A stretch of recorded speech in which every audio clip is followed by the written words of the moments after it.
हामीले त अब जिके को कुरा अघि पनि गर्नुभयो हजुरले।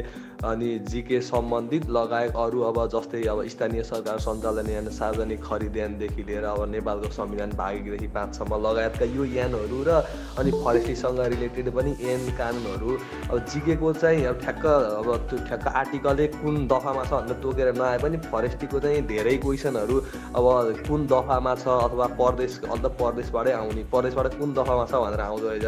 यो ऐनहरू चाहिँ कसरी अलिकति पढ्दा हुन्छ सहज हुन्छ के यसमा चाहिँ अलिकति केही आइडिया दाइको एक्सपिरियन्स सेयर गरिदिनु न। अनि दाइ यो के अरे बजारमा चाहिँ बुकहरू लोकसेवा तयारी भनेर बुकहरू चाहिँ धेरै आइरहेको हुन्छ। अनि हामीले चाहिँ यो बुकहरू चाहिँ कसरी सिलेक्सन गर्ने अनि कस्तो बुकहरू पढ्ने अलिकति त्यो बारेमा पनि थोरै दिनु न दाइ आइडिया।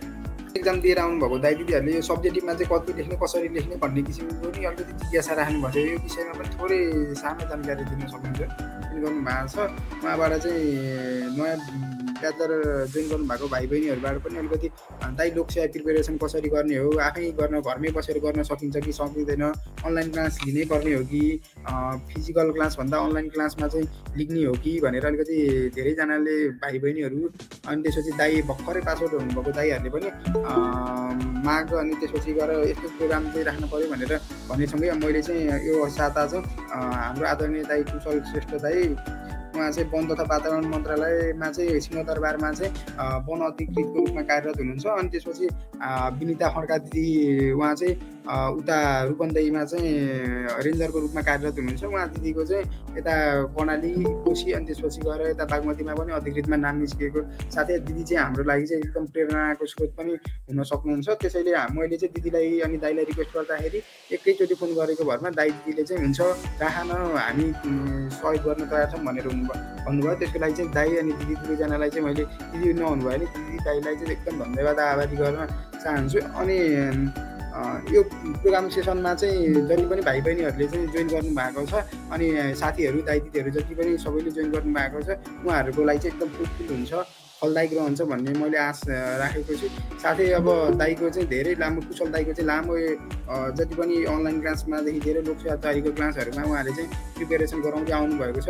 त्यो सँगसँगै अब हामीलाई पनि अलिकति अब हामी पनि पास आउट हुँदै गर्दाखेरि भोलिको दिनमा के बुक पढ्ने कसरी पढ्ने अब कोही दाइ दिदीहरूले भन्नुहुन्छ धेरै समय पढ्नुपर्छ भन्नुहुन्छ। अब त्यो हो कि होइन, कुन प्याटर्नमा पढ्ने, अब पढेर मात्र हामीले रिजल्ट निकाल्न सकिन्छ कि सकिँदैन, अधिकृतमा देखि तयारी गर्दा रेन्जरमा तयारी गर्दाखेरि सिनियर गेम स्काउटमा तयारी गर्दाखेरि पढाइलाई चाहिँ कसरी ब्यालेन्स गर्ने, समयलाई कसरी म्यानेज गर्ने, साथसाथै दाइ दिदीहरूले चाहिँ कसरी तयारी गर्नुभएको थियो भन्ने विषयमा चाहिँ आज हामीले सेसन राख्न गइरहेको छौँ। अनि दाइलाई फेरि कुशल श्रेष्ठ दाइलाई चाहिँ फेरि पनि मैले स्वागत गर्न चाहेँ।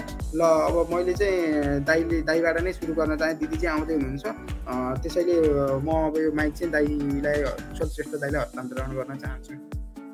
ल हुन्छ, धन्यवाद सरोज भाइ।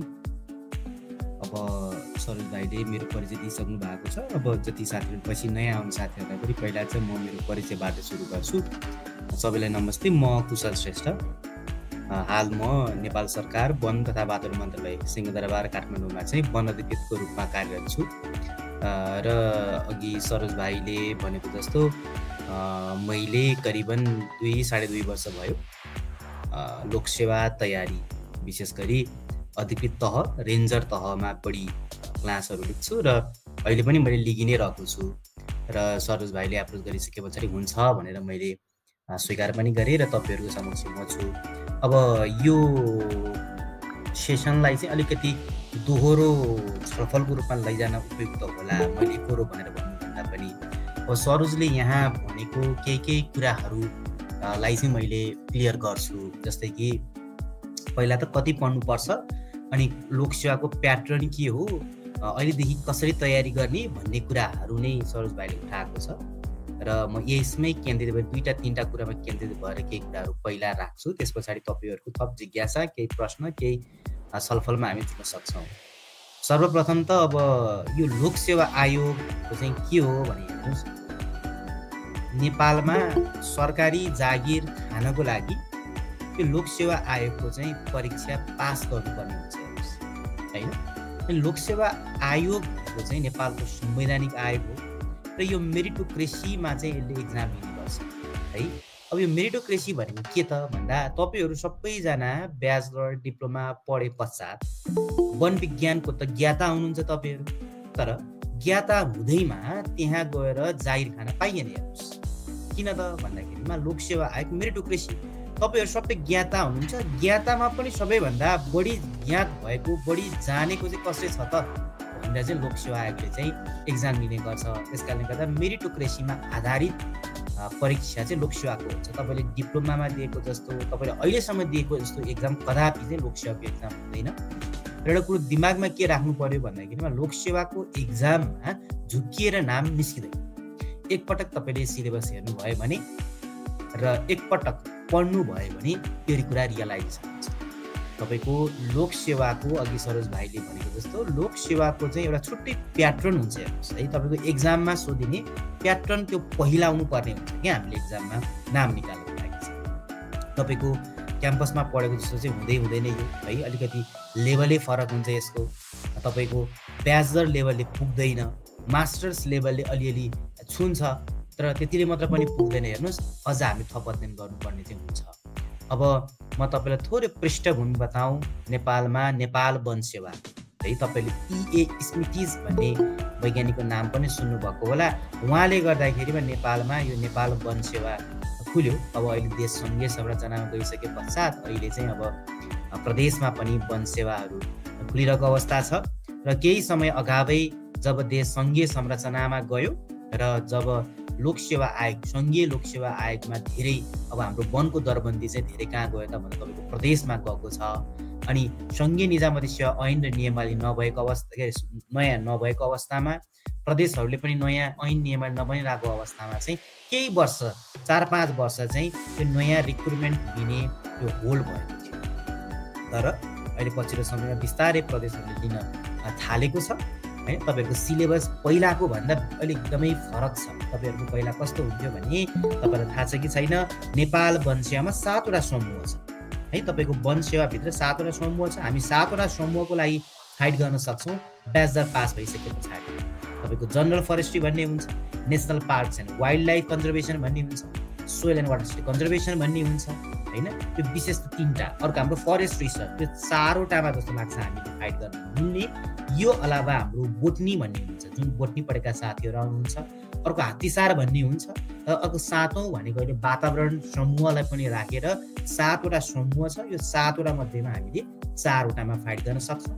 अब यो सबैमा चाहिँ तपाईले चाहिँ जनरल फरेस्ट्री, अब अहिले पनि जनरल फरेस्ट्रीलाई चाहिँ के भन्छ त भन्दाखेरिमा ओभरअल जनरली सबैभन्दा राम्रो समूह भनेर चाहिँ भन्ने गरिन्छ जनरल फरेस्ट्री समूहलाई। अरू पनि नराम्रो चाहिँ होइन, तर त्यो भन्ने चलन चाहिँ रहिआएको छ हैन।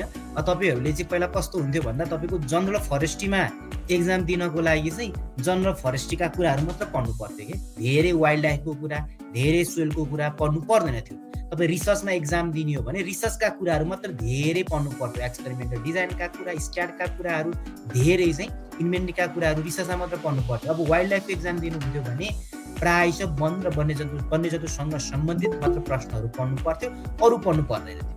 तर यो देश सङ्घीय संरचनामा गइसके पश्चात 2077-78 साल जस्तो लाग्छ मलाई नयाँ सिलेबस बन्यो सङ्घमा पनि। सबैभन्दा पहिला सङ्घले बनेको सिलेबस, नयाँ सिलेबस जहाँ सबै समूहले सबै पढ्नुपर्छ। चाहे तपाईले जनरल फरेस्ट्री पढ्नुस्, चाहे तपाईले वाइल्ड लाइफ पढ्नुस्, चाहे तपाईले सोइल पढ्नुस्, सबैले सबै पढ्नुपर्छ हैन। तपाईले सिलेबस हेर्नु भएको छ कि छैन? अनि यस्तो कुरा हुन्छ हेर्नुस्, पढ्न त पर्छ। यसको प्याटर्नहरू हुन्छ, त्यो प्याटर्न चाहिँ हामीले पहिला आउनु पर्ने हुन्छ। अब तपाईहरु भर्खरै अब मेरो विचारमा धेरै साथीहरू भर्खरै ब्याचलर पढ्दै गरेका साथीहरू हुनुहुन्छ। तपाईहरु अहिले त अब क्याम्पसमै अब कन्सेप्ट कुराहरू नै क्लियर गर्ने क्रममै हुनुहुन्छ। यद्यपि तपाईले आजदेखि नै भोलि लोकसेवा आयोगमा म नाम निकाल्ने हो, म अधिकृत भएर देशकै सेवा गर्ने, नेपालमै केही गर्ने भन्ने सोच राख्नुहुन्छ भने आजदेखि चाहिँ सिलेबसमा के रहेछ त, सिलेबस के रहेछ, कस्तो रहेछ सिलेबस भनेर तपाईले अध्ययन गर्नु। र तपाईलाई सिलेबसको बारेमा म थोरै भन्छु। सिलेबस कस्तो छ तपाईको भन्दा 2टा पेपर हुन्छ। हेर्नुस् है, 2टा पेपर हुन्छ। अब सबैभन्दा पहिला 2टा चरण हुन्छ भन्नु, प्रथम चरण र दोस्रो चरण है। प्रथम चरणमा चाहिँ लिखित हुन्छ, यसमा 2टा पेपर हुन्छ। प्रथम चरणमा लिखितको 2टा पेपर हुन्छ, फर्स्ट पेपर र सेकेन्ड पेपर। तपाईको फर्स्ट पेपरमा के हुन्छ, मल्टिपल चोइस क्वेसन हुन्छ। सेकेन्ड पेपरमा के हुन्छ, लेख्नुपर्ने हुन्छ एस्से टाइपको क्वेसन। एस्से लेखेर तपाईँहरूले अहिले मेरो विचारमा हेटौडामा पढ्दै हुनुहुन्छ भने एएफईमा पढ्ने विद्यार्थीहरूले त प्रायः एस्से नै लेख्नुहुन्छ। अब त्रिभुवन विश्वविद्यालय पढ्ने साथीहरू हुनुहुन्छ भने पनि सबैभन्दा पहिला 3टा लङ क्वेसन पछि सर्ट क्वेसनहरू आउँछ जस्तो लाग्छ अहिलेको होइन। त्यो लङ क्वेसन लेखेर टाइपको क्वेसनहरू चाहिँ आउँछ सेकेन्ड पेपरमा। मैले प्रथम चरणको फर्स्ट पेपर र सेकेन्ड पेपरको कुरा गरेँ। अब दोस्रो चरणमा तपाईँको चाहिँ इन्टरभ्यू हुन्छ। यदि रेन्जरको लागि मात्र लड्दै हुनुहुन्छ भने इन्टरभ्यू हुन्छ, अधिकृतको लागि पनि लड्दै हुनुहुन्छ भने ग्रुप डिस्कसन र इन्टरभ्यू भन्ने हुन्छ है। यो चारवटा चाहिँ तपाईँको चरण हुन्छ होइन। First paper, second paper, group discussion र इन्टरभ्यू भनेर भन्ने गर्छौँ हामीले। अब फर्स्ट पेपरको छलफल गरौँ। फर्स्ट पेपरमा तपाईँको 50 मार्क्स चाहिँ जिके र आइक्यू हुन्छ भने 50 मार्क्स चाहिँ तपाईँको के हुन्छ त मल्टिपल चोइस क्वेसन हुने भयो। हाम्रो टेक्निकल फरेस्ट्रीको सबै तपाईँले 4 वर्ष पढ्ने सबै सिलेबसबाट प्रश्न आउने होइन। र जिके र आइक्यूमा पनि तपाईँको के छ त भन्दाखेरिमा चाहिँ मल्टिपल चोइस आउने गर्छ। त्यसमा देशको भूगोल, संविधान, इतिहास, तपाईँको योजनादेखि लिएर धेरै कुराहरू पढ्नुपर्ने हुन्छ। हाम्रो फरेस्ट्रीबाट अलिकति फरक कुरा हो त्यो, तर त्यो जान्नुपर्छ हामीले, त्यो कुरो छ। अब यतापट्टि फरेस्ट्रीमा टेक्निकल एमसिक्यूमा तपाईँको अब हामीले 4 वर्ष पढेको सबै कुराहरू पढ्नुपर्ने हुन्छ, त्यहाँबाट प्रश्नहरू आउने गर्छ। त्यसलाई मैले यति। अब आउँछ लिखित। हेर्नुहोस्, लिखितमा तपाईँको लेख्नुपर्ने हुन्छ है। अब यसमा कसरी लेख्ने होला, के लेख्ने होला, यसमा अहिले तपाईँले चिन्ता गर्नुपर्ने बेला भएन। तर हो तपाईँ अब फाइनल इयरमा हुनुहुन्छ, अब तत्कालै लोकसेवा दिइहाल्ने हो भन्ने साथीहरू चाहिँ अलिकति अब वरि गर्नु पर्यो, अलिकति चनाको भएर चाहिँ हेर्नु पर्यो होइन। अब पास भइसके पछाडि चाहिँ अब अघि सरोजले पनि सोधेको प्रश्न, घरमै बसेर लोकसेवा तयारी गर्न सकिन्छ कि सकिँदैन कि कोर्स नै लिनुपर्छ भनेर। अब हेर्नुहोस्, तपाईँले तयारी गर्ने भनेको घरमै बसेर हो होइन। तयारी गर्ने भनेको घरमै बसेर हो तपाईँ, तर कोचिङ क्लास लिनुभयो है। नेपालमा अहिले हामीले पनि कोचिङ क्लासहरू पढाइरहेको छौँ। आज बिहान पनि मैले पढाएर आएकै हो होइन। यो कोचिङ क्लासमा पढ्दैमा नाम निस्किने भन्ने चाहिँ होइन है साथी है। यो कोचिङ क्लास पढ्दैमा तपाईँले 2-3 महिना यहाँ हामीसँग पढ्नुभयो, त्यो पढ्दैमा नाम निस्किन्छ भन्ने सोचले आउनु भएको छ, नआउनुहोस् नै भन्छु कि मैले। आज पनि विद्यार्थीहरूलाई भनिरहेको थिएँ, साथीको लयमा आइरहेका हुन्छ, त्यस्तोलाई नआउनुहोस्। किन पैसा खर्च गर्नु होइन। लेख्छ त तपाईँलाई पैसा, लेख्छ, धेरै लेख्छ पैसा होइन। तपाईँ आफैले कमाएर त तिर्नु भएको छैन होइन। तर होइन, तपाईँलाई के चाहिँ फाइदा हुन्छ भने हेर्नुहोस्, क्वेसनको प्याटर्न है। क्वेसनको प्याटर्न चाहिँ थाहा हुन्छ। तपाईँले अहिलेसम्म के पढ्नु भएको छ त भन्दाखेरिमा what are the advantage of clear felling system, what is the differences between the clear felling system and irregular shelterwood system, यो पढ्नु भएको हो नि पढ्नु। तर लोकसेवा आयोगले write down the merits and demerits of clear felling system भनेर सोध्दैन होइन। हो यस्ता विभिन्न कुराहरू हुन्छन् लोकसेवा आयोगको। त्यो प्याटर्न थाहा पाउनको लागि चाहिँ तपाईँले 2टा कुरा गर्न सक्नुहुन्छ। एक, कि त घरमै बसेर त्यो प्याटर्न पहिलाउन तपाईँले आफैले रिसर्च गर्नु पर्यो। त्यो रिसर्च कसरी गर्ने त भन्दा पास्ट क्वेसनलाई रिभ्यू गर्ने। पास्ट क्वेसनलाई रिभ्यू गरेपछि यस्ता प्रश्नहरू आउँदो रहेछ भनेर जान्ने। त्यसरी तपाईँले प्याटर्न थाहा पाउन सक्नुहुन्छ। तर यो चुनौतीपूर्ण हुन्छ किन भन्दाखेरिमा एक्लै गर्नुपर्छ तपाईँले होइन। एक्लै गर्दाखेरिमा अलिकति समय लाग्न सक्छ भन्ने कुरा भयो। तर अब तपाईँले चाहिँ हामीसँग पढिदिनु भयो भने चाहिँ हाम्रो एक्सपिरियन्स, अब हामीले एक्जाम दिएको पनि एक्सपिरियन्स र पढाएको पनि एक्सपिरियन्सले चाहिँ तपाईँलाई हामी सहजै यो प्याटर्नमा प्रश्न आउँछ है भनेर चाहिँ तपाईँलाई हामीले भनिदिन सक्छ होइन। र त्यसरी भनियो भने तपाईँले त्यो प्याटर्नमा पढ्नु भयो भने चाहिँ के त यो मिल्छ। र तपाईँहरू त ब्याचलर लेभलको विद्यार्थी हुनुहुन्छ, आज मैले रेन्जर लेभलको विद्यार्थीलाई पढाइरहेको थिएँ र मैले सुरु क्लासमा एक इक्जाम्पल दिने गर्छु। 2टा ट्युनिङ फरक छ है। 2टा ट्युनिङ फरक छ। त्यो मानिलिनुहोस् त्यो ट्युनिङ फरकको हामीलाई अहिले फ्रिक्वेन्सी थाहा छैन, तर एउटा ट्युनिङ फरक हल्लिँदाखेरिमा अर्को ट्युनिङ फरक पनि अटोमेटिकली हल्लिनको लागि के हुन्छ, के हुनुपर्छ त भन्दा 2टा ट्युनिङ फरकको फ्रिक्वेन्सी म्याच हुनुपर्छ होइन। एउटा हल्लाउने बित्तिकै अर्कोलाई नछोइकन नजिक लग्यो भने अर्को पनि हल्लिन्छ। हो एक्ज्याक्टली त्यो लोकसेवा आएको त्यो प्याटर्न थाहा पाएर त्यो फ्रिक्वेन्सीमा हामी रेजोनेन्ट हुनुपर्छ। त्यो भयो भने हाम्रो तयारी पुरा हुन्छ र लोकसेवा आयोगमा नाम निस्किन्छ। हेर्नुहोस्, तपाईँको अहिलेको पढेको तरिकाले गएर अहिले हाम्रो भन्छ यहाँ क्याम्पसमा के हुन्छ र होइन, क्वेसन आउँछ। तपाईँहरू अब सबै त्यस्तै नै हो, सजिलो छ फरेस्ट्रीको पढाइ। तपाईँ एक्जामको अगाडि रात 2-3 रात पढिसके पछाडि पास हुन सकिन्छ, तर लोकसेवा आयोग पास भएर मात्र हुँदैन। बेस्ट अफ द बेस्ट हुने अघि पनि मैले भने मेरिटोक्रेसीमा आधारित हुन्छ लोकसेवा होइन। त्यसको लागि तपाईँले चाहिँ अब यो भाइब्रेसन हुनुपर्ने हुन्छ। यो भाइब्रेसन हुनको लागि चाहिँ हाम्रो क्लासले चाहिँ मद्दत गर्छ है, यति मात्र भन्ने हो। अहिले हाम्रो क्लास पढ्दैमा हाम्रो क्लास पढ्नुभयो, हामीले पढायौँ, तपाईँले पढ्नुभयो, त्यो पढ्दैमा चाहिँ तपाईँको के चाहिँ हुँदैन त भन्दा नाम निस्किन्छ भन्ने चाहिँ होइन, अनटिल एन्ड अनलेस तपाईँले आफैले तयारी गर्नुहुन्छ हुँदैन भन्ने। तयारी त आफै गर्ने हो, तर त्यो तयारीमा सपोर्टको लागि चाहिँ हाम्रो क्लासहरूले हाम्रो किताबहरूले तपाईँलाई के गर्न सक्छ त मद्दत गर्न सक्छ भनेर म तपाईँले प्याटर्नको बारेमा पनि र तपाईँको क्वालिटी र क्वान्टिटी मलाई धेरै आउने प्रश्न हो, कति घन्टा पढ्नुपर्छ, के गर्नुपर्छ होइन। यो चाहिँ के हो भन्दाखेरिमा क्वान्टिटी भन्दा नि क्वालिटीले म्याटर्स गर्छ होइन। तपाईँले कति घन्टा पढ्नुभयो भनेर नि त्यो समय कसरी पढ्नु त, कति तपाईँलाई याद भयो त भन्ने कुरा चाहिँ के हो त साथीहरू इम्पोर्टेन्ट हुन्छ है। यो क्वालिटी त्यस्तो कुराहरू हुन्छ। डिटेलमा मैले मेरो ओरिएन्टेसन तपाईँहरूलाई अब यो हाम्रो यो छोटो बसाइ हामी धेरै बेर लिँदैनौँ पनि होला, छोटो बसाइमा तपाईँलाई मैले यति नै भने। अब तपाईँहरूको थप जिज्ञासा प्रश्नहरू केही छ भने चाहिँ मैले त्यहाँलाई एड्रेस गर्छु है। सरोज भाइ तपाईँहरू केही छ भने राख्न सक्नुहुन्छ। मैले सरोज भाइको कतिवटा क्वेसनहरू एड्रेस गर्न सकिनँ, तपाईँहरू अलिकति केही भन्न सकिनँ, त्यो तपाईँहरूबाट केही आयो भने म थप अगाडि केही भन्छु। अनि दाइ यो के अरे बजारमा चाहिँ बुकहरू लोकसेवा तयारी भनेर बुकहरू चाहिँ धेरै आइरहेको हुन्छ, अनि हामीले चाहिँ यो बुकहरू चाहिँ कसरी सिलेक्सन गर्ने अनि कस्तो बुकहरू पढ्ने अलिकति त्यो बारेमा पनि थोरै दिनु न दाइ आइडिया। ए हुन्छ, हस्। अब बुकहरूको बारेमा तपाईँ कुन लेभलमा पढ्दै हुनुहुन्छ त्यसमा पनि फरक पर्ने होला। जस्तै बजारमा अहिले धेरै किताबहरू छ तपाईँले भनेको जस्तो, जस्तै ह्यान्डबुक अफ फरेस्ट्री भन्ने किताब चाहिँ हाम्रो स्वयं किताब हो। यो किताब चाहिँ तपाईँले अटमोस्ट किताब हुन्छ ह्यान्डबुक अफ फरेस्ट्री चाहिँ होइन, किनभने यहाँबाट पहिला पनि प्रश्नहरू आइरहेको र इम्पोर्टेन्ट पनि हो। यो ह्यान्डबुक चाहिँ हुनुपर्छ नम्बर 1 तपाईँसँग। अनि अर्को भनेको तपाईँसँग हुनुपर्ने भनेको यो अब्जेक्टिभ फरेस्ट्री भन्ने किताब छ। त्यो अब्जेक्टिभ फरेस्ट्रीबाट पनि बुक अब अलिक पहिला चाहिँ क्वेसनहरू आउने गर्थ्यो तपाईँको। अब यो अब्जेक्टिभ फरेस्ट्रीमा पनि अब्जेक्टिभ क्वेसन मात्रै हो, ह्यान्डबुक अफ फरेस्ट्रीमा तपाईँको केही टपिकहरूलाई मात्र कम्पाइल गरेको मात्रै हो। यो दुईवटा कुराहरू छ। एउटा यो भने मैले अद्वितीय लेभलको कुरा गर्दैछु अहिले। त्यस पछाडि हामीले पनि बुक निकालेको छौँ। अब हामीले अहिलेसम्म 2टा किताब निकाल्यौँ। एउटा फास्ट ट्र्याक अफ फरेस्ट्रीको सब्जेक्टिभ पार्ट मात्रै चाहिँ हामीले पहिला सुरुमा निकालेको किताब थियो 2 वर्ष अगाडि, र 1 वर्ष अगाडि मात्र हामीले निकालेको किताब चाहिँ इको क्वेस्ट भन्ने छ। इको क्वेस्ट भन्ने किताब छ। त्यो इको क्वेस्ट भन्ने किताब चाहिँ तपाईँको त्यसमा चाहिँ तपाईँको के छ भन्दाखेरिमा त्यसमा सब्जेक्टिभ पनि छ, तपाईँको लङ क्वेसनको लागि कन्सेप्टहरू पनि छ। त्यस पछाडि गएर तपाईँको अब्जेक्टिभ क्वेसनहरू पनि छन्। त्यो अब्जेक्टिभ पास्ट क्वेसनको सबै सल्भिङ समेत हामीले राखिदिएका छौँ। र अर्को भनेको तपाईँको पास्ट क्वेसनहरू सबै छ होइन। त्यो इको क्वेसन त्यो छ।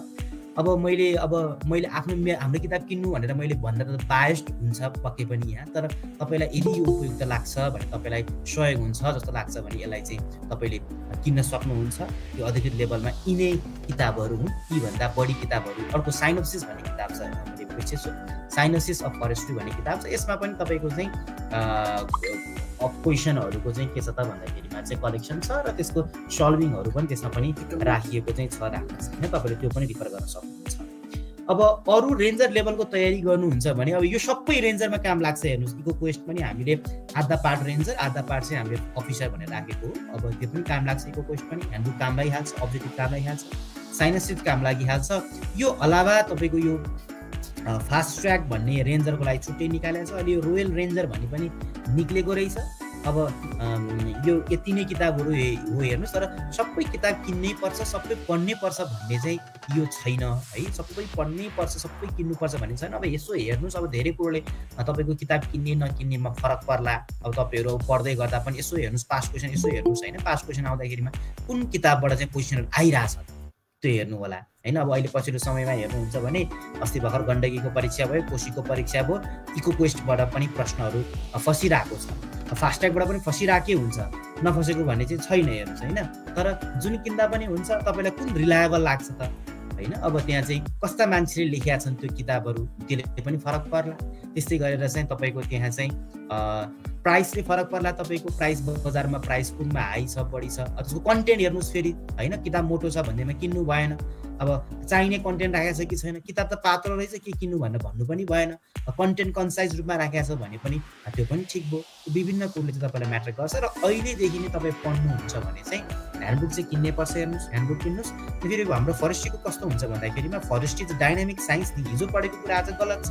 तपाईँले 2 वर्ष 3 वर्ष अगाडि पढ्नु भएको हुन्थ्यो भने 14 प्रजातिका वन्यजन्तुले चाहिँ मानव लाई चाहिँ हानि गर्यो भने चाहिँ हामीले राहत पाउने व्यवस्था थियो। आज 16 पुग्यो यो। अब हिजो किताब गलत हो त होइन, हिजो त्यो सही आज गलत भयो। त्यसकारण किताब लिने भन्नेमा किताबमा फुल्ली रिलाइ भएर चाहिँ नपढ्नु। जस्तै हामीले लेखेको इकोकोश किताब पनि 1 वर्ष भयो, त्यो त आउटडेटेड भयो नि, अब आउटडेटेड भइसक्यो त्यो।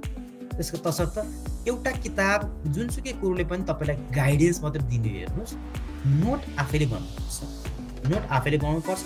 अब हाम्रो क्लासहरू पढ्नुभयो भने चाहिँ मैले चाहिँ तपाईँलाई नोट बनाउन अभिप्रेरित गर्ने है।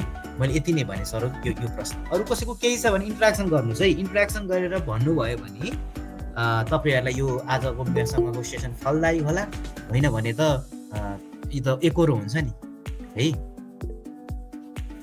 ल अनिल सुवेदीजीले चाहिँ ह्यान्ड रेज गर्नुभएको छ। ल अनिल सुवेदीजी आफ्नो कुरा राख्नुहोस् त। सबैभन्दा पहिला त दाइलाई धन्यवाद यो सेसन गरिदिनु भएकोमा। म चाहिँ Anil Subedi, recently bachelor pass out भएको। अनि मैले चाहिँ एउटा मात्र जिज्ञासा राख्न खोजेँ दाइलाई। यो अब हामीले त अब जिकेको कुरा अघि पनि गर्नुभयो हजुरले, अनि जिके सम्बन्धित लगायत अरू अब जस्तै अब स्थानीय सरकार सञ्चालन यान सार्वजनिक खरिद-यानदेखि लिएर अब नेपालको संविधान भाग 1 देखि 5 सम्म लगायतका यो यानहरू र अनि फरेस्ट्रीसँग रिलेटेड पनि ऐन कानुनहरू अब जिकेको चाहिँ अब ठ्याक्क आर्टिकलले कुन दफामा छ भनेर तोकेर नआए पनि फरेस्ट्रीको चाहिँ धेरै क्वेसनहरू अब कुन दफामा छ अथवा प्रदेशबाटै आउने, प्रदेशबाट कुन दफामा छ भनेर आउँदो रहेछ। यो यानहरू चाहिँ कसरी अलिकति पढ्दा हुन्छ, सहज हुन्छ के, यसमा चाहिँ अलिकति केही आइडिया चाहिएको, एक्सपिरियन्स सेयर गरिदिनु न भन्न चाहेँ मैले चाहिँ। हस् धन्यवाद अनिल भाइले एकदमै राम्रो क्वेसन सोध्नु भएको छ। मैले के भन्ने गर्छु मेरो क्लासहरूमा पनि भन्दाखेरिमा लोकसेवाको तयारी भनेको पोलिसी पढेर हुन्छ, हेर्नुहोस् है। र यो पोलिसी हामी पढ्न जान्दैनौँ। पढ्न त हामीले 3rd इयर 4th इयरमा यो फरेस्ट ल एन्ड पोलिसी भनेर यो सब्जेक्टै राखेको हुन्छ। पढेको पनि हो, लेखेको पनि हो, पास भएको पनि हो, तर हामीले बुझेको छैन, जानेको छैन। क्वेसन सोद्धाखेरि हामीले भन्न सक्दैनौँ। तसर्थ यो च्यालेन्जिङ छ। च्यालेन्जिङ भइकन पनि इट इज अटमोस्ट इम्पोर्टेन्ट। फेरि यो जान्नै पर्छ। यो नजानिकन तपाईँको लोकसेवाको एन्सर कम्प्लिट हुँदैन। मैले मेरो क्लासहरूमा पनि भन्ने गर्छु, हेर्नुहोस् लोकसेवाको उत्तरमा कतै न कतै तपाईँले पोलिसीलाई टच गर्नुपर्छ क्या। जस्तै कि एग्रो फरेस्ट्रीको केही क्वेसन आयो, भन्नुहोस् तपाईँलाई के क्वेसन आयो भने नेपालको तराईको क्षेत्रमा कुन एग्रो फरेस्ट लागू गर्न सकिन्छ त भनेर प्रश्न आयो भने तपाईँले के भन्नुपर्छ त सबैभन्दा पहिला भन्दाखेरिमा ठ्याक्कै यो लागू हुनुपर्छ है भनेर लेखेर हुन्न के। त्यसलाई अलिकति चाहिँ हामीले पृष्ठभूमि दिनुपर्छ र नीतिगत व्यवस्था लेख्नुपर्छ। यसको लागि सबैभन्दा पहिलो नीतिगत व्यवस्था हामीसँग कृषि वन नीति छ है। कृषि वन नीति 2076 छ। त्यस्तै गरेर वन ऐन 2076 को दफा 76 ले कृषि वन प्रणालीको बारेमा कुरा गर्छ भनेर यसरी तपाईँले चाहिँ यो कुरा छुन्नु पर्छ। मैले एक्जाम्पल मात्र दिएको, यो हरेक कुरामा तपाईँको सामुदायिक वनको बारेमा भन्नुहुन्छ भने नेपालको मास्टर प्लान फर फरेस्ट्री सेक्टरले भनेको कुरा, वन ऐन 2049 ले गरेको कुरा, अहिले वन ऐन 2076 को दफा 18 देखि दफा 22 का कुराहरू, यो सबै कुरा यसरी भनेको छ भनेर सुन्नुपर्ने हुन्छ। अब इम्पोर्टेन्ट यसरी भयो मैले भने। अब यसलाई पढ्ने कसरी त भन्दा चाहिँ अब हेर्नुहोस्, अब यो हामीसँग यो के हरेक कुराको लिमिटेसन्स हुन्छ। अब यो सानो सेसनमा तपाईँहरूलाई म सबै कुरो भन्न त सक्दिनँ। र यो पोलिसी एकदमै इम्पोर्टेन्ट कुरा हो। तपाईँको रेन्जर लेभल, तपाईँको वन रक्षक लेभलदेखि लिएर सहसचिव लेभलसम्म पनि पोलिसीले छोड्दैन। हेर्नुहोस् पढ्ने पोलिसी नै हो। अनि मलाई पनि यो एकदमै यो कसैले पनि पढ्दा निरस विषय जस्तो लाग्छ। पढ्दाखेरि निरस अलिक कस्तो झ्याउ लागेको जस्तो लाग्छ। तर मैले चाहिँ पछिल्लो समयमा कति भयो 4-5 मैले पहिला पोलिसी पढाउँदैन थिएँ। 4-5वटा ब्याच मेरो क्लासहरू 4-5वटा क्लासहरू रेन्जर अधिकृत गरेर ती क्लासहरूमा मैले पोलिसी पनि पढाएर आएको छु। र ठ्याक्कै लोकसेवाको प्याटर्न जुन हो त्यही प्याटर्नमा मैले चाहिँ पढाएर आएको छु। अब अनिलजी भर्खर ब्याचलर पास गर्नु भएको छ भने चाहिँ तपाईँ यदि तपाईँलाई इन्ट्रेस्ट लाग्छ भने चाहिँ तपाईँ जोइन हुन सक्नुहुन्छ। अब हाम्रो क्लासहरू पनि लिइरहेछौँ। तपाईँलाई मैले अहिले पनि भने एउटा हामीले यो केयर काठमाडौँमा मैले फिजिकल क्लास लेख्छु। अनलाइन चाहिँ लेख्दिनँ फेरि है, केयर काठमाडौँमा फिजिकल क्लास मात्र लेख्छु। अनि मेरो अनलाइन को क्लासहरू हेर्न चाहनुहुन्छ भने चाहिँ ओटिसमा सम्पर्क गर्नुभयो भने ओटिसमा चाहिँ मेरो रेकर्डेड भिडियो छ। त्यहाँ मैले सेक्सन सी र सेक्सन डी सोइल र चाहिँ यो क्रस कटिङ र चाहिँ वाइल्ड लाइफको पार्ट आधा पार्ट चाहिँ मैले पढाएको छु। त्यसमा यो दुईवटा अप्सन तपाईँलाई हुनसक्छ। अनि होइन फिजिकल्ली पढ्न चाहनुहुन्छ भने काठमाडौँ आएर पढ्न सक्नुहुन्छ। पोलिसी चाहिँ च्यालेन्जिङ तर अटमोस्ट इम्पोर्टेन्ट हो। लोकसेवाको तयारी नै पोलिसीले गर्दा फरक पर्ने मैले यो है। अनि मैले एउटै क्लासमा तपाईँलाई धेरै कुरा भन्न त सक्दिनँ। अब हाम्रो अर्को म्याडम पनि हुनुहुन्छ तपाईँहरूसँग एक्सपिरियन्स सेयर गर्नको लागि, मेरो थप कुराहरू पढ्नको लागि हेर्नको लागि चाहिँ मैले एउटा युट्युबमा च्यानल पनि खोलेको छु। त्यहाँ अब तपाईँले हेर्न सक्नुहुन्छ, इको क्वेस्ट भन्ने नै छ च्यानलको नाम पनि, ECOQUEST 2024 भनेर हान्नुभयो भने च्यानल आउँछ। त्यहाँ मेरो तपाईँ अब धेरै त मैले रेन्जर र उसको राखेको छु, वनरक्षकको राखेको छु, अधिकृत लेभलको पनि एउटा ओरिएन्टेसन भिडियो छ। त्यो ओरिएन्टेसन भिडियो हेरिदिनु भयो भने अनिल भाइले सोध्नु भएको अधिकांश जिज्ञासाहरू सबै त्यहाँबाट चाहिँ तपाईँले चाहिँ पाउन सक्नुहुन्छ। करिबन 1.5 घन्टाको त्यहाँ मैले तपाईँहरूलाई ओरिएन्ट गरेको छु। त्यहाँ सिलेबसका कुरादेखि लिएर कसरी पढ्ने के गर्ने सबै कुरा त्यहाँबाट हेर्न सक्नुहुन्छ। इको क्वेस्ट भन्ने युट्युब च्यानल छ, त्यसलाई तपाईँहरूले हेर्न सक्नुहुन्छ है। ल अरू केही छ दाइ? अनि यो जति पनि मैले त अहिलेसम्म दिएको छैन एक्जाम, जति पनि एक्जाम दिएर आउनुभएको दाइ दिदीहरूले यो सब्जेक्टिभमा चाहिँ कति लेख्ने कसरी लेख्ने भन्ने किसिमको नि अलिकति जिज्ञासा राख्नुभएको छ। यो विषयमा पनि थोरै सानो जानकारी दिन सक्नुहुन्छ? हुन्छ ल, अब म सानो जानकारी मात्र गराएँ, अरू सबै मेरो डिटेल त्यो भिडियोमा पनि मैले भनेको छु। लङ क्वेसनको लागि अब हेर्नुहोस् कस्तो हुन्छ भन्दा लोकसेवामा तपाईँको धेरै जानेर हुँदैन के, हेर्नुहोस्। र च्यालेन्जिङ पनि के रहेछ त भन्दाखेरि मान्छेले लामो लेख्नु भन्दा पनि छोटो लेख्नु चाहिँ च्यालेन्जिङ हो। लामो लेख्नलाई त मान्छेले अब शब्दलाई बङ्गाई उ गरेर यताउता गरेर लेख्छ, तर थोरै शब्दमा ठ्याक्क जे चाहिने त्यो लेख्नु इट च्यालेन्ज के। त लोकसेवा फेरि त्यो गर्नुपर्छ, किन भन्दाखेरिमा लोकसेवामा टाइमको लिमिट हुन्छ। जब 3 घन्टा हुन्छ तपाईँले कति प्रश्न लेख्नुपर्छ त भन्नुहोस् त? 10 वटा त लङ क्वेसन लेख्नुपर्छ, त्यसरी 1 2 3 4 वटा सर्ट क्वेसन लेख्नुपर्छ भने त 14 वटा प्रश्न हुन्छ। त्यो 14 वटा प्रश्नलाई 3 घन्टाले पुग्दैन। हेर्नुहोस्, लामो लेखेर पुग्दैन, हुँदैन, मिल्दैन। त्यसको लागि तपाईँले मैले छोटकरीमा भने 10 नम्बरको लागि तपाईँले 2 पेज लेख्ने हो, 5 नम्बरको लागि तपाईँले 1 पेज लेख्ने हो। त्यसमा स्ट्रक्चरहरू भन्ने हुन्छ, त्यहाँ इन्ट्रोडक्सन, बडी, कन्क्लुजन भन्ने कुराहरू हुन्छ, त्यहाँ मैले धेरैको इक्जाम्पलहरू दिएको हुन्छु। त्यसरी लेख्न सक्नुहुन्छ है त। 10 मार्क्सको लागि 2 पेज, 5 मार्क्सको लागि 1 पेज लेख्नुपर्ने हुन्छ। हजुर दाइ, पवित्र कुमार डागी, अहिले चाहिँ एफयू 12th ब्याच के अरे, मेरो क्वेसन चाहिँ हजुरको क्लास अनलाइन क्लास कसरी जोइन गर्न सकिन्छ भनेर। मैले अघि पनि भने मैले चाहिँ अनलाइन क्लास चाहिँ लिएको छैन है। मैले पहिला चाहिँ लिएको थिएँ। मेरो फिजिकल क्लास चाहिँ सधैँ बिहान 8 बजीदेखि 9:30 बजीसम्म बाग बजार केयर काठमाडौँमा हुन्छ। यदि मिल्छ भने फिजिकल जोइन गर्नुहोस्। अब अधिकृतको तयारी गर्नुहुन्छ भने चाहिँ मेरो रेकर्डेड भिडियो, अनलाइन क्लास चाहिँ होइन, त्यो लाइभ चाहिँ होइन, रेकर्डेड भिडियो हुन्छ। त्यसमा चाहिँ सेक्सन सी र सेक्सन डी मैले पढाएको छु, सोइल र वाइल्ड लाइफ पढाउँछु। र मेरो फेरि विशेषता भनेको चाहिँ म वाइल्ड लाइफ पढाउने मान्छे हो, हेर्नुहोस् होइन। विशेष मैले वाइल्ड लाइफ पढाउँछु र पोलिसी पनि पढाउँछु र सोइल पनि त्यहाँ पढाएको छु। र तपाईँले यदि मेरो क्लास लिन चाहनुहुन्छ भने चाहिँ केयर काठमाडौँमा ओटिसमा है, otis.com भन्ने तपाईँको पपुलर नै छ।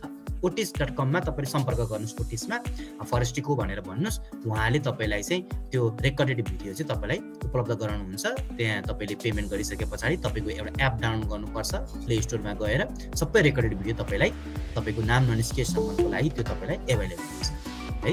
अनलाइन क्लास चाहिँ मैले अनलाइन क्लास चाहिँ लिएको छैन र म अनलाइन क्लास चाहिँ अफिसरको चाहिँ लिक्दिनँ है। ओके दाइ।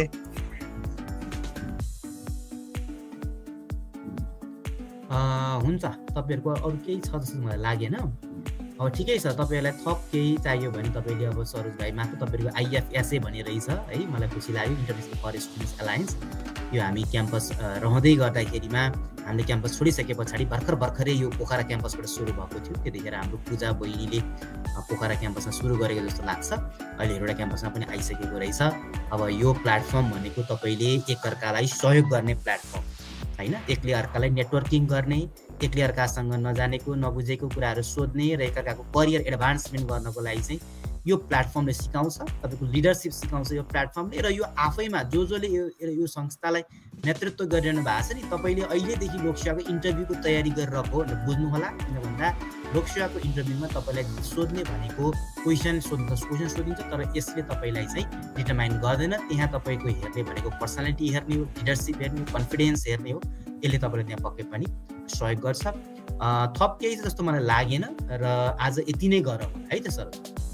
आजको यो सेसन चाहिँ मलाई एकदमै फ्रुटफुल लाग्यो अनि मलाई पनि पहिलादेखि जिज्ञासा थियो कस्तो बुक पढ्ने कसरी पढ्ने अनि त्यसपछि कति समयसम्म पढ्ने भन्ने किसिमको थियो। आज चाहिँ जसरी दाइले चाहिँ सेयर गर्नुभयो नि यो बुकको नाम इकोक्वेस्ट ह्यान्डबुक फरेस्ट्री स्विमिङमा नमाते सरको, अनि त्यसपछि रिटर्न एक्जाममा कसरी तयारी गर्ने, अनि त्यसपछि गएर आफूले पर्सनल्ली तयारी गर्न सकिन्छ कि क्लासै जोइन हुनुपर्छ भन्ने किसिमका चाहिँ अब बिस्तारै तयारी गर्दै गर्दा चाहिँ यी क्वेसनहरूलाई चाहिँ दाइले चाहिँ ट्याकल गरिदिनु भयो। अनि त्यसपछि गएर भोलिको दिनमा चाहिँ आफूले कसरी समय म्यानेज गर्ने, अनि त्यसपछि ऐन कानुनका कुराहरू कसरी पढ्ने भन्ने किसिममा चाहिँ अलिकति मलाई चाहिँ अप्ठ्यारो पनि भइरहेको थियो। पर्सनल्ली मलाई चाहिँ धेरै नै बेनिफिट भयो। आजको यो सेसनको लागि चाहिँ दाइलाई एकदमै धेरै धेरै धन्यवाद। फेरि भोलिका दिनमा पनि दाइसँग चाहिँ हामीले सहकार्य गर्नेछौँ र अब दाइको यस्तै सहयोग चाहिँ हामीलाई प्राप्त भइरहनेछ भन्ने आश गर्दै म आजको यो सेसन चाहिँ अन्त्य गर्न चाहन्छु।